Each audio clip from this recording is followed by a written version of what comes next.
warahmatullahi wabarakatuh. Waalaikumsalam warahmatullahi wabarakatuh. Hari ini saya sedikit terlambat karena adanya permasalahan perempuan pada umumnya. Kira-kira apa permasalahan yang saya alami? Ada yang bisa menyampaikan pendapatnya atau menebak-nebak? Apa? Ya, betul. Kebetulan hari ini adalah tanggal merah yang sangat-sangat mengganggu. Selain saya, kira-kira siapa yang pernah mengalami hal tersebut? Perempuan pasti ya, laki-laki nggak mungkin mengalami tanggal merah. Hal pertama mungkin yang kalian rasakan secara fisik apa ketika kita mengalami hal itu? Sakit perut, betul Indah, apalagi? Sakit pinggang, atau secara emosional ada yang ingin jambak orang mungkin? Ya, semua rata-rata seperti itu ya. Jadi kita tonton dulu sebelum memulai materi mengenai kenapa hal tersebut terjadi pada perempuan yang mengalami tanggal merah atau istilahnya adalah PMS.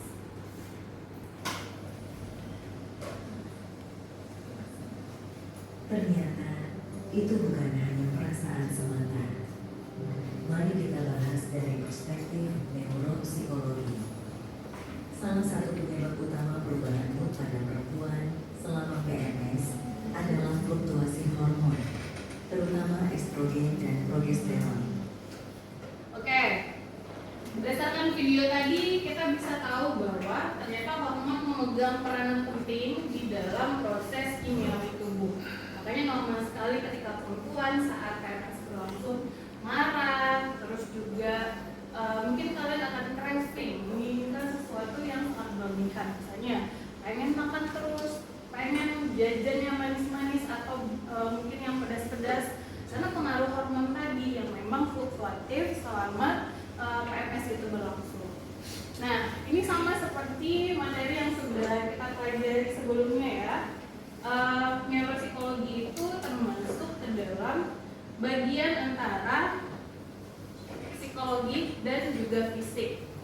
Sebagaimana yang kita tahu bahwa proses perubahan pada fisik kita itu pasti berkaitan dengan proses psikologis, begitu juga sebaliknya. Makanya nih yang cowok-cowok ya, itulah kenapa alasannya punya istri lebih dari satu itu berat. Karena kalau satu perempuan menstruasi, kacau hidup kalian. Tahu nggak kenapa? Ini udah ada yang punya istri di sini? Belum kan? Oke, yang punya ibu saja misalnya. Kalau ibu kalian marah, apa yang kalian lakukan? Sabar. Oke, ada yang mungkin pengen balik marah juga karena kemarahannya itu tidak logis atau rasional. Ada yang mau cerita cowok-cowok? Kemarahan ibu kalian yang menurut kalian paling tidak logis.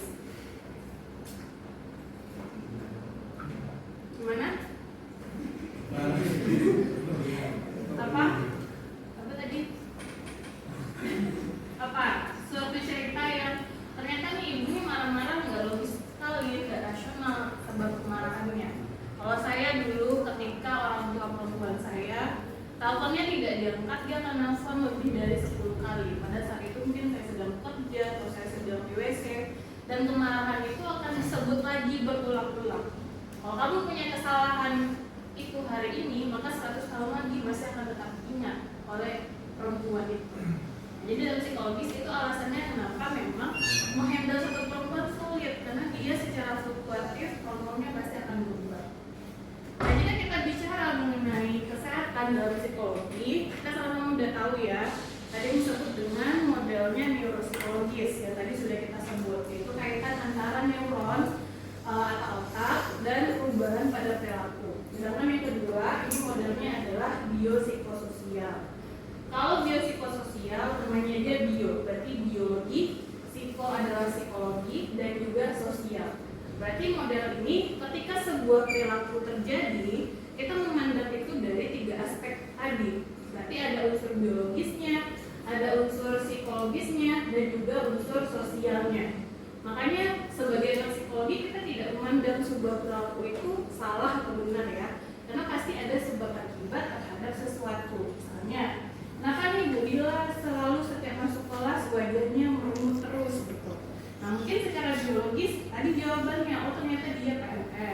mungkin secara neurologis, oh syaraf-syaraf di wajahnya itu selalu tegang, makanya wajahnya terlihat selalu tidak ramah, seperti itu. Jadi itu pola pikir yang berusaha kita bentuk ketika kita memahami psikologi dan juga kesehatan. Jadi seperti yang kita lihat di sini ya, bahwa interaksinya pasti kompleks antara faktor biologis, psikologis, dan juga sosial. Nah, kenapa hal ini penting untuk dipelajari? Yang pertama adalah pasti yang namanya kita manusia itu selalu ada yang disebut dengan masalah. Kalau orang awam pasti selalu bilang, oh sedang stres kok, oh sedang pikirannya sedang banyak. Tapi sebenarnya selama kita hidup, bahkan kita meninggal pun saya nggak tahu apakah saat kita sudah meninggal ada masalah atau enggak. Yang jelas saat kita hidup tidak ada manusia yang tidak mengalami disebut dengan stres, ya. Jadi stres itu apa? Indah.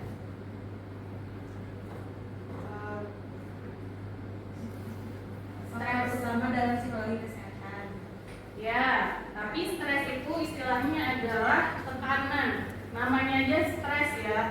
Stres makanya selalu kita sebut ada dua jenisnya. Ada yang sebutannya adalah stres positif, ada yang sebutannya adalah stres yang negatif. Jadi sebagai sarjana psikologi nantinya kalian harus beri edukasi ke orang-orang. Kita tidak bisa menghindari stres. Contohnya kayak Indah tadi, ketika saya langsung tunjuk, stres nggak? Ya kan? Karena langsung ada tekanan. Tapi tekanan itu akan menjadi positif atau negatif tergantung dari dia mempersepsikannya seperti apa. Apakah dia bisa mengelola stres itu dengan baik? Tentunya positif ya, karena dia bisa jawab unlock one achievement. Dia pede untuk menjawab pertanyaan di kelas. Tapi kalau itu menjadi negatif, bisa jadi terkencing-kencing dia ketika di seorang dosen yang galak bertanya, atau setelah ini nggak mau lagi masuk ke dalam kelas. Nah, seperti itu. Jadi dalam psikologi kita membahas itu, bahwa ada banyak faktor-faktor dan perilaku yang ternyata mempengaruhi kesehatan dan begitu juga sebaliknya. Nih yang viral sekarang, tahu nggak olahraga apa? Pilates, lagi padel ya kan? Kira-kira kenapa pilates dan padel itu menarik bagi orang-orang kalau kita bahas dalam perspektif biopsikososial? Dan bisa memberikan pendapat? Boleh kita ciptakan ruang diskusi di sini. Atau nanti kalian yang udah beli racket padel ataupun beli alat pilates bisa berpikir ulang lagi. Kenapa akhirnya pilates dan padel itu menjadi sangat viral? Dan yang coba pilates? Belum ya? Yang cowok mau coba pilates? Lumayan bisa lentur dan fleksibel.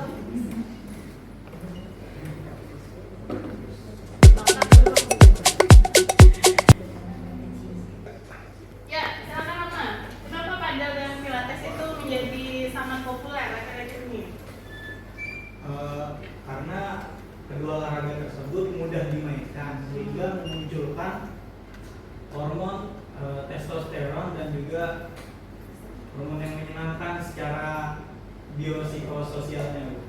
Oke, betul ya. Karena memang sebenarnya tidak hanya pilates dan juga padel, setiap olahraga kalau itu dilakukan secara rutin, seperti tadi yang sudah kita tampilkan ya, bahwa ternyata dia akan menghasilkan hormon-hormon yang itu kita sebut dengan hormon pencipta kebahagiaan.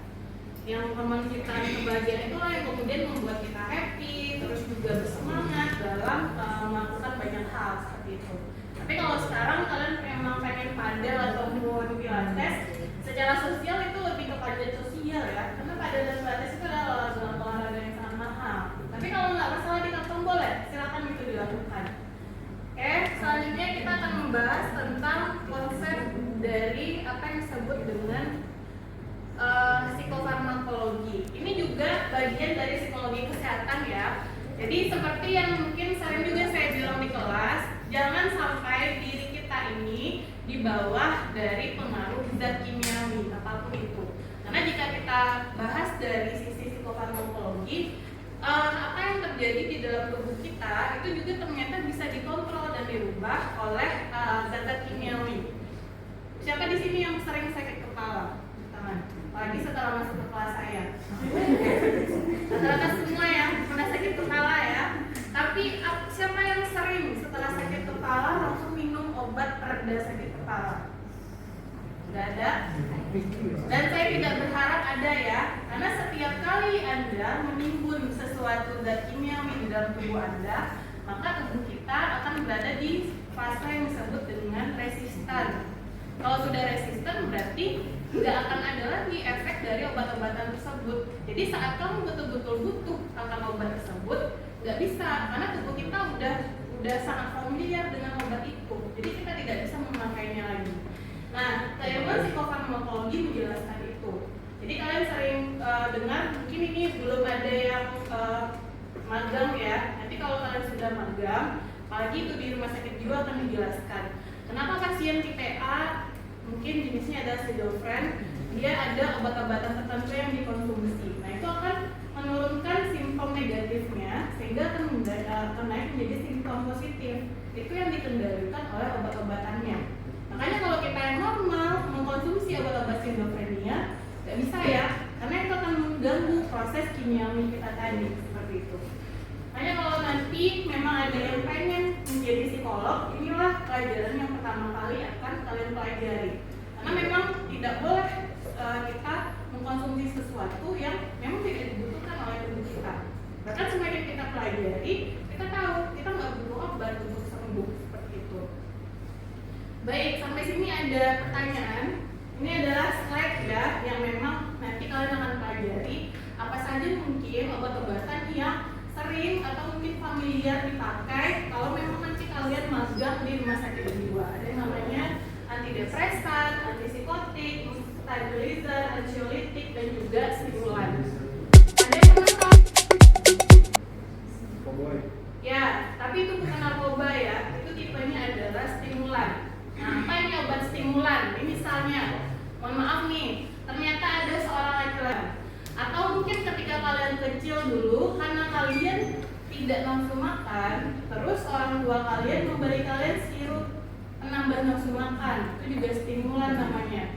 Dalam kadar tertentu itu boleh, tapi jika itu berlebihan, nah itu yang disebut dengan adiksi atau adiktif. Orang-orang narkoba kan kayak gitu ya. Kalian jangan sangka, kalian pernah nggak konsumsi narkoba? Ya.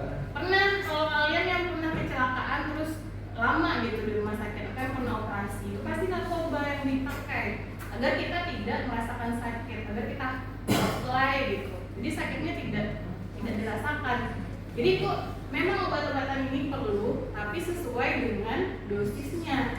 Kalau berlebih, itulah yang kita sebut dalam konsep patologis adiksi. Gitu ya. Baik, sampai sini ada yang ditanyakan, silakan. Ini kalau di luar kalian dengar materi edukasi saya puluhan juta nih. Kalau sekarang bertanya boleh, silakan. Ya, silakan. Sebelumnya izin bertanya Bu, terkait di sana kan ada termasuk obat antidepresan. Jadi saya menemukan fenomena orang-orang mengatakan kalau dia minum antidepresan dia mengalami gangguan. Iya. Kira-kira kenapa? Baik, nah saya jawab ya pertanyaan ke-7 pada hari ini. Oke, saya jawab dari perspektif neuropsikologis dulu. Jadi antidepresan ini termasuk di dalamnya kalian pernah, saya harap nggak pernah, tapi salah satunya adalah lelap. Ada yang pernah cobain lelap, obat tidur lelap? Kalau nggak pernah, jangan coba-coba cari tahu gimana lelap adalah salah satu dosis terkecil dari antidepresan. Kenapa itu dipakai? Karena kalau kalian kebanyakan tidur atau sangat kekurangan tidur, berarti pada saat itu tingkat stresnya sangat-sangat tinggi, sehingga antidepresan seperti lelap itu bisa menurunkan sedikit hormon adrenalinnya sehingga estrogennya meningkat. Nah itu yang bikin kita relax. Itu disebut dengan antidepresan. Kalau dalam hal yang sangat ini, dosis besarnya mungkin alprazolam ya, mungkin pernah orang tuanya atau siapa keluarganya ke rumah sakit jiwa, itu pertama kali pasti antidepresan yang dikasih seperti alprazolam. Efeknya orang tersebut tidak lagi histeris, tidak lagi teriak seperti itu. Nah, kira-kira ada yang punya pengalaman mungkin keluarga atau orang yang kalian tahu pernah mengkonsumsi antidepresan?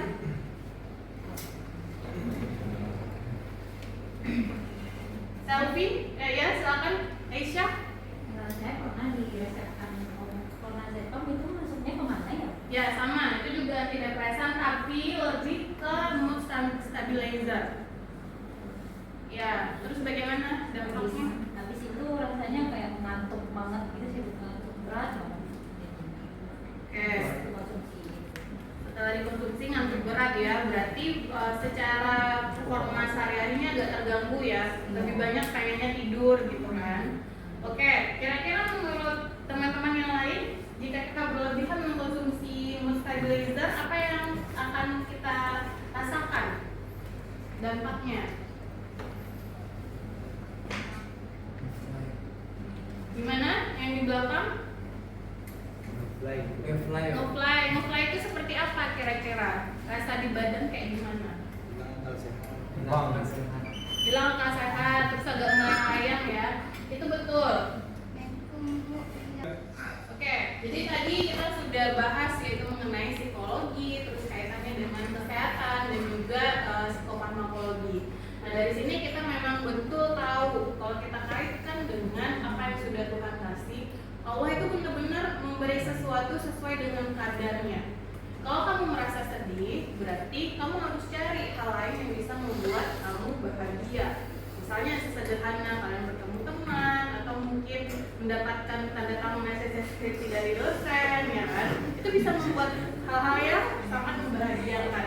Jadi kita tidak butuh obat-obatan kimiawi untuk memaksa agar hormon-hormon bahagia itu bisa keluar dari tubuh kita.